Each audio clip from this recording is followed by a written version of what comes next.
No livro de Deuteronômio, capítulo 6. Hoje, culto da família.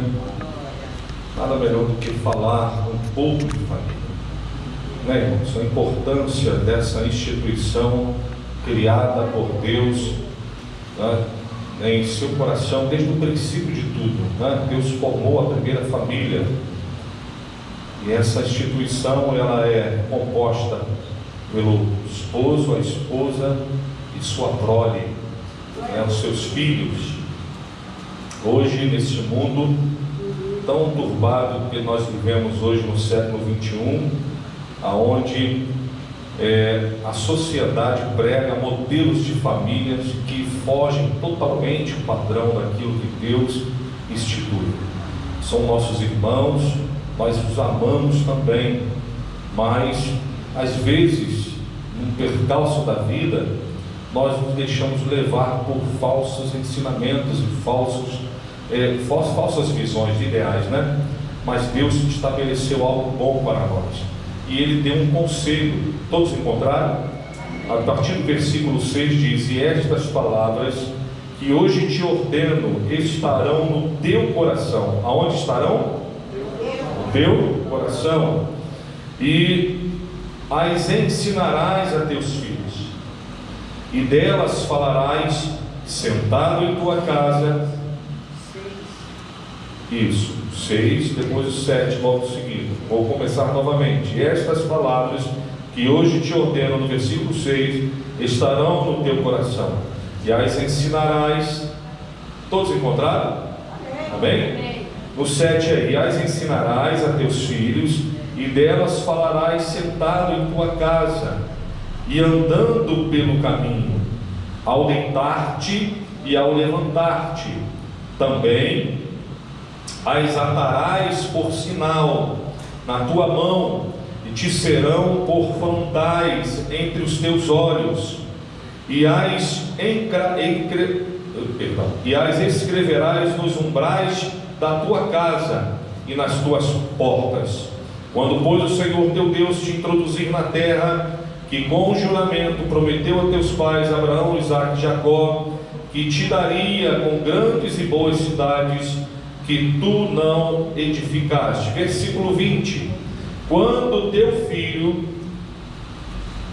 te perguntar no futuro, dizendo: que significam os testemunhos, estatutos e preceitos que o Senhor nosso Deus vos ordenou, responderás a teu filho: éramos servos de Faraó no Egito, porém o Senhor com mão forte nos tirou de lá. Amém? Podemos assentar. Louvado seja o nome do Senhor.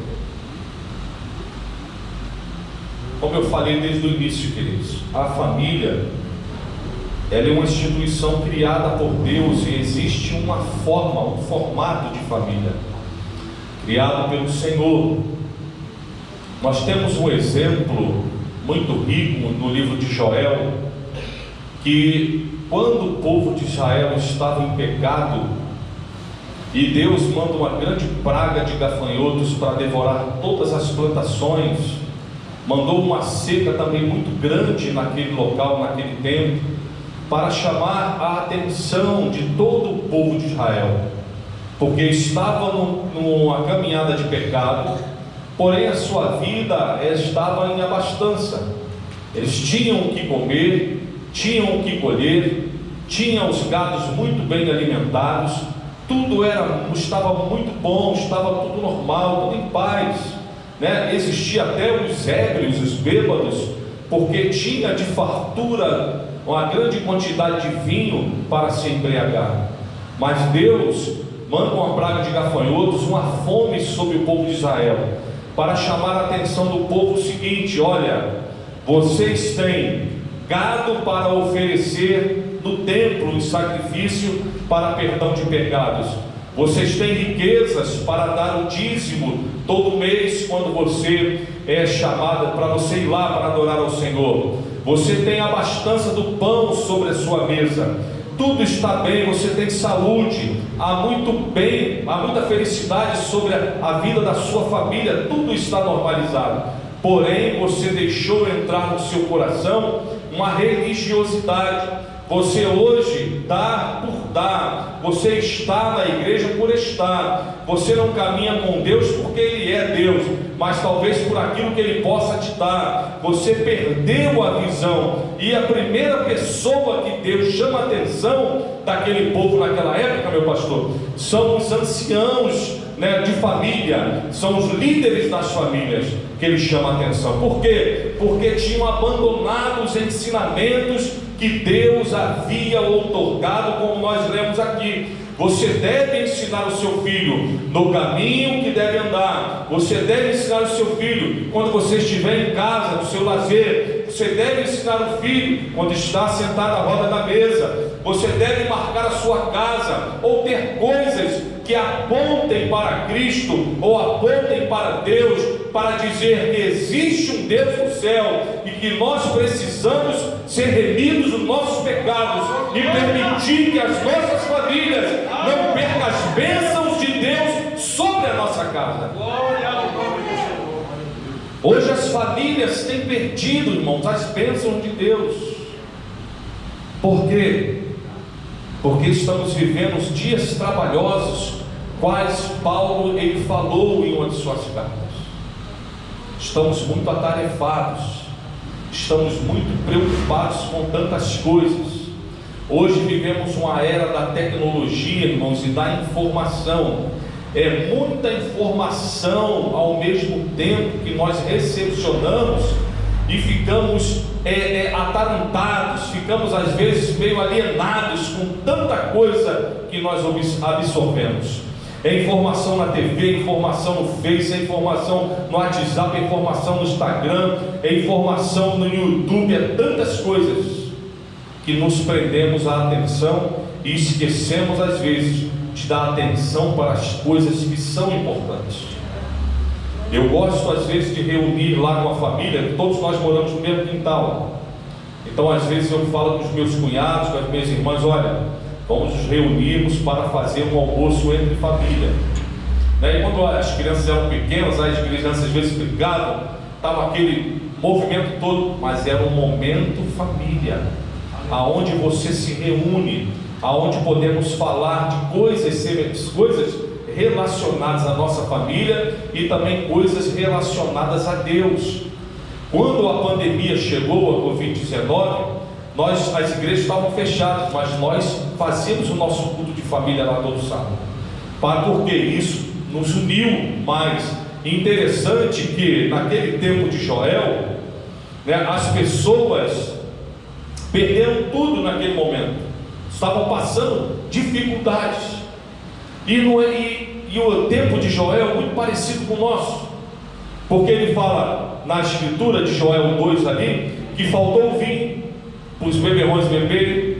Aí o que aconteceu no Covid-19? Os bares fecharam, não tinha bebidas para as pessoas comprarem, os shoppings fecharam, as igrejas fecharam, porque Deus falou assim: estou cansado dos teus sacrifícios, porque é melhor obedecer do que sacrificar. Às vezes nós entendemos e achamos que as maiores bênçãos, irmãos, sobre a nossa família é pelo fato de nós estarmos aqui dentro, e não é. A maior bênção que Deus pode derramar sobre a sua família é quando você ensina as escrituras sagradas para a sua esposa ou para os seus filhos, para você também, e assim todos obedecem a palavra, e a Bíblia diz que as bênçãos seguirão aqueles que creem, porque família abençoada é aquela que segue a palavra. Família abençoada não é somente aquela que dá glória a Deus ou está em algum movimento pentecostal, mas é aquela que obedece a palavra do Senhor.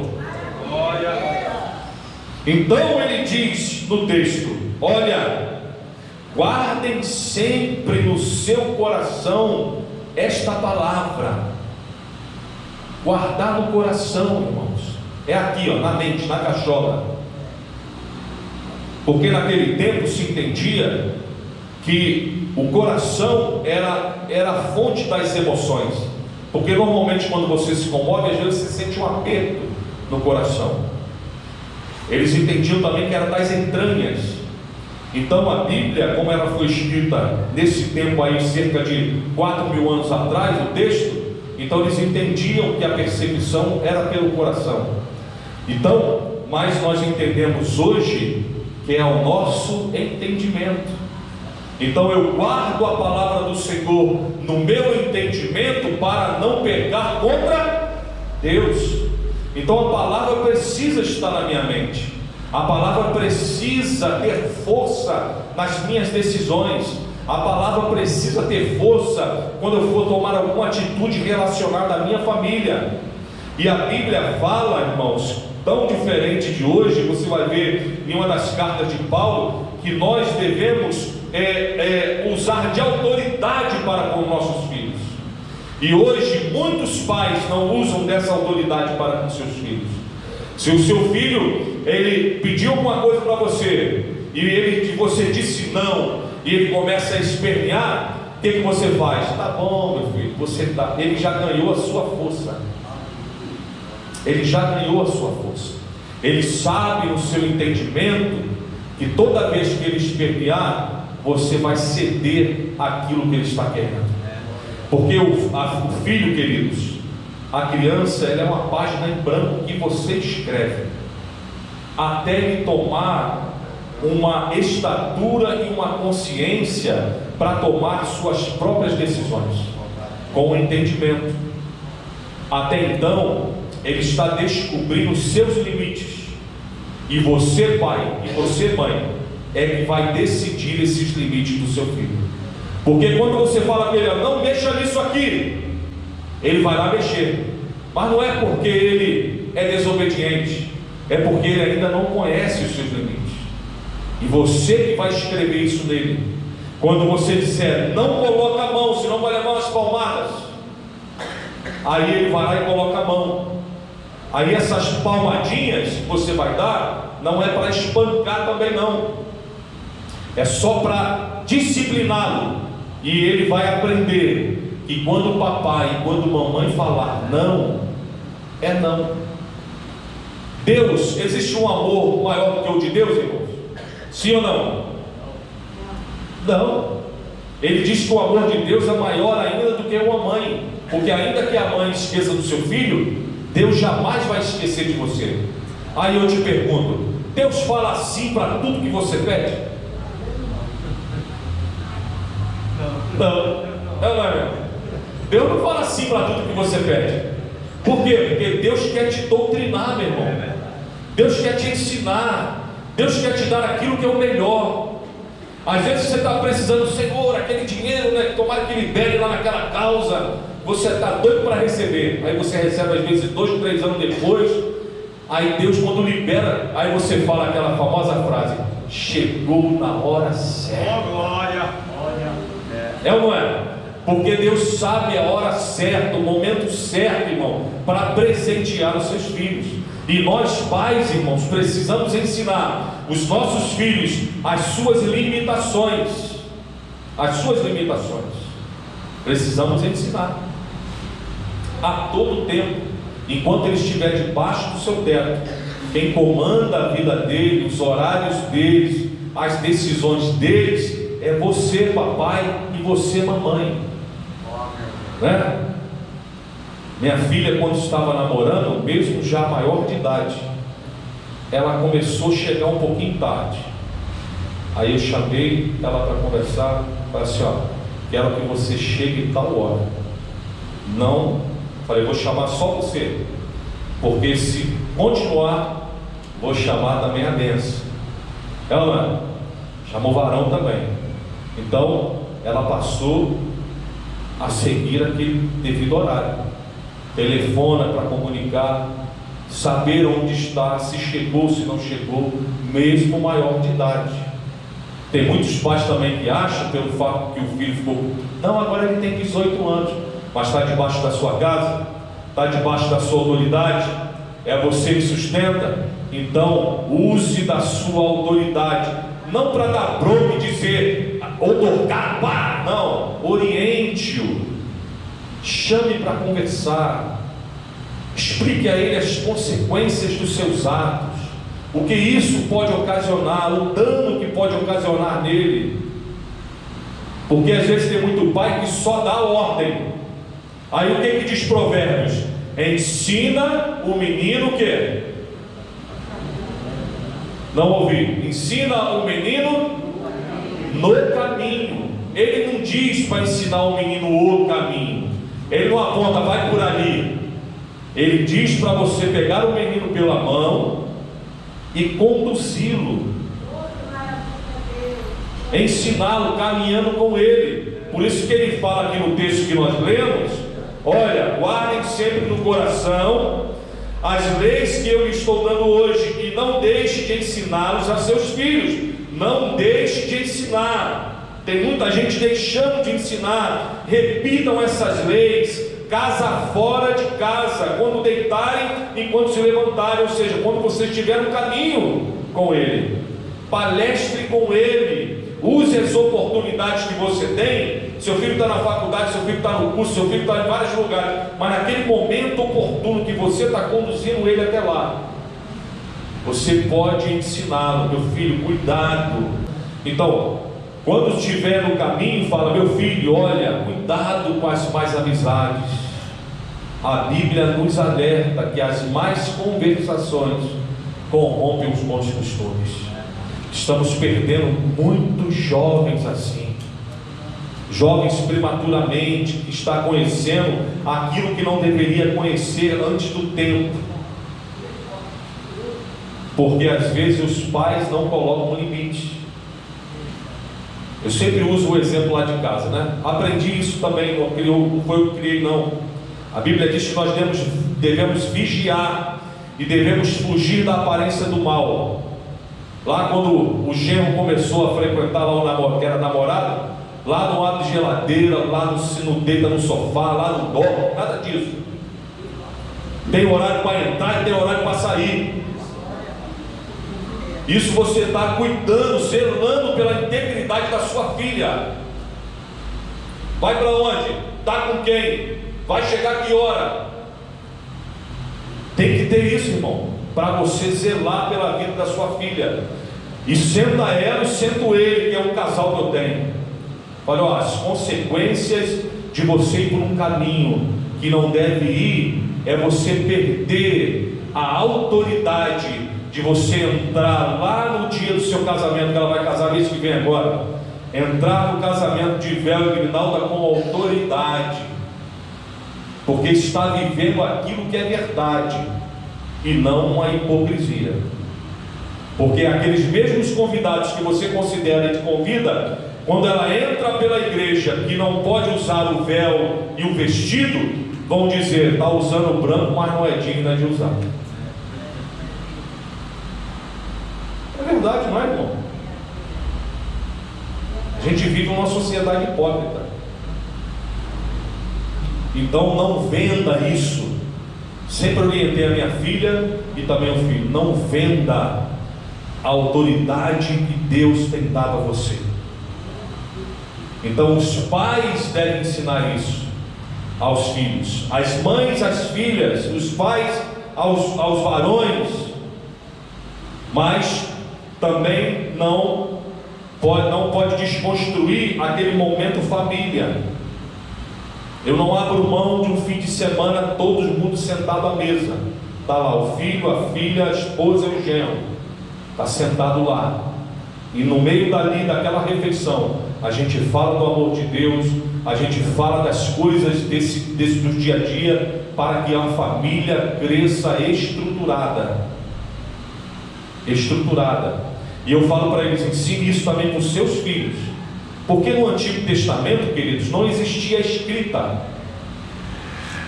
A escrita não existia. Se chamava escrita falada.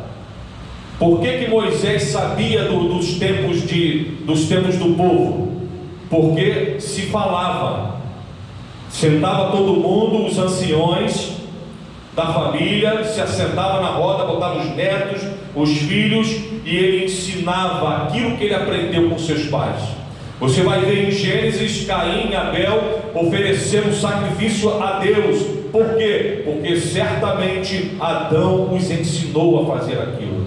Eles sabiam o conhecimento de Deus. Por quê? Porque Adão ensinou aos seus filhos quem era Deus, o Criador dos céus e da terra. E nós pais, irmãos, estamos fazendo isso hoje. Hoje estamos sentando com os nossos filhos, nada contra. Você pode fazer isso também. Sentar de frente à tela lá no Netflix e comer um monte de pipoca. Não é pecado não, mas você não pode negligenciar as outras coisas. Mesas que às vezes tem 4 pessoas, mas ao mesmo tempo não tem as 4 pessoas, porque existem 4 celulares e cada um está no seu celular, sentados numa única mesa. É ou não é? Vai chamar o filho para almoçar, manda um WhatsApp para ele vir almoçar, e ele está no quarto do lado. É ou não é? Eu sei que isso acontece na tua casa, né? Na minha acontece, na tua é pior. É ou não é? Então, irmãos, estamos negligenciando aquilo que Deus nos ensinou. Então, meus santos amados de Deus, ensinarás a teus filhos, e deles falarás sentado à tua casa, andando pelo caminho, ao deitar-te, né? E ao levantar-te. Por quê, irmãos? No deitar é o momento que nós encerramos as nossas atividades. Aí você já foi para a rua, você já trabalhou, você já subiu no andaime. Quem trabalha, os irmãos trabalham com obra aí. Subiu no andaime, subiu na corda, pegou na faca, dirigiu o carro. Olha quantos livramentos. Você foi para a rua, teve a oportunidade de pegar uma bactéria, um vírus, a Covid-19. Aí tu chega de noite, meu santo, que tu deita a cabeça no teu travesseiro. Você não tem a coragem, nem nós adultos, e nem passamos isso para os nossos filhos. Ore para agradecer a Deus pelo seu dia. É ou não é? Não ora para agradecer pelo seu dia. Senhor, muito obrigado. Por quê? Eu nem pensei no Senhor o dia todo, tá? Mas o Senhor me livrou. No meu levantar, porque é o momento que eu vou iniciar as minhas atividades. Senhor, me dá sabedoria, me cobre com teu sangue, né? Livra de mim, Senhor, todo homem sanguinário, toda peste perniciosa, a mortandade que assola o meio-dia. Todas essas coisas, irmãos, eu posso pedir a Deus no momento que eu vou levantar e ter uma devocional com Deus, pelo menos de 15 minutos, 20 minutos, agradecendo a Deus. Mas para você todo sono é precioso, mais do que falar com Deus. Por isso que as famílias vão crescendo, irmão, desestruturadas. Quer ver uma outra situação que acontece muito? A minha geração passada achou que os seus pais eram tiranos, que batiam, né? Que disciplinavam ali com a varinha, com o cinto, com o chinelo, não era assim? E ninguém morreu, não é verdade? Está todo mundo aí. Aí, não, meu pai era muito bruto, meu pai exigia muito. Quando eu arrumei uma namorada, né, o meu sogro, ele sentava no meio da gente. Estava a filha, ele sentava no meio e ele do lado, não podia nem pegar na mão. Como eles eram grossos, quadrados, retrógrados, é ou não é? Aí você casou. Aí o que você fez? Pisou mais no freio. Não, deixa eles sentar junto. Não, deixa eles um momento sozinhos. Aí o que aconteceu com a geração? A nossa? As meninas foram mães precocemente. Os casamentos entraram numa era de extermínio, né, de casamento.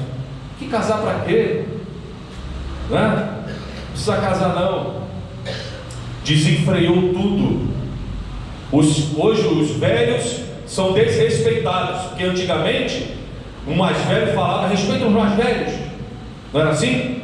Hoje os jovens não respeitam mais os idosos. Você chega num vagão de metrô, um jovem entra e fala: trabalhei o dia todo, estou cansado. E o idoso na frente dele, que trabalhou para a edificação dele, ele não tem a dignidade de levantar.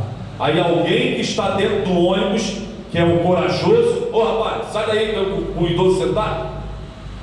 Aí se o cara for bravo também, pronto, arrumou uma briga. É ou não é assim?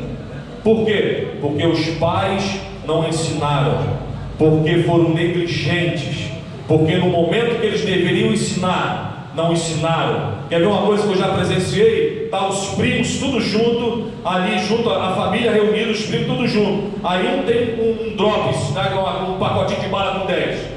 Aí dá uma balinha, criança pede, né?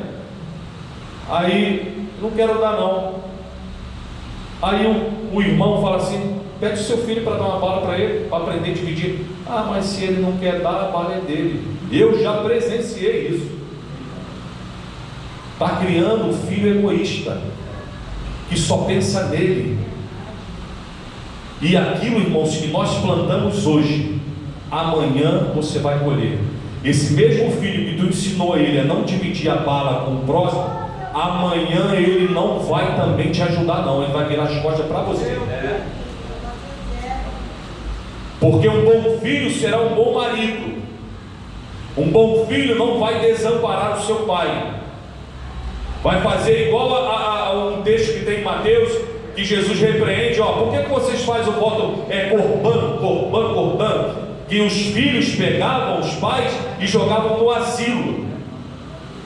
Por quê? Porque não tem paciência.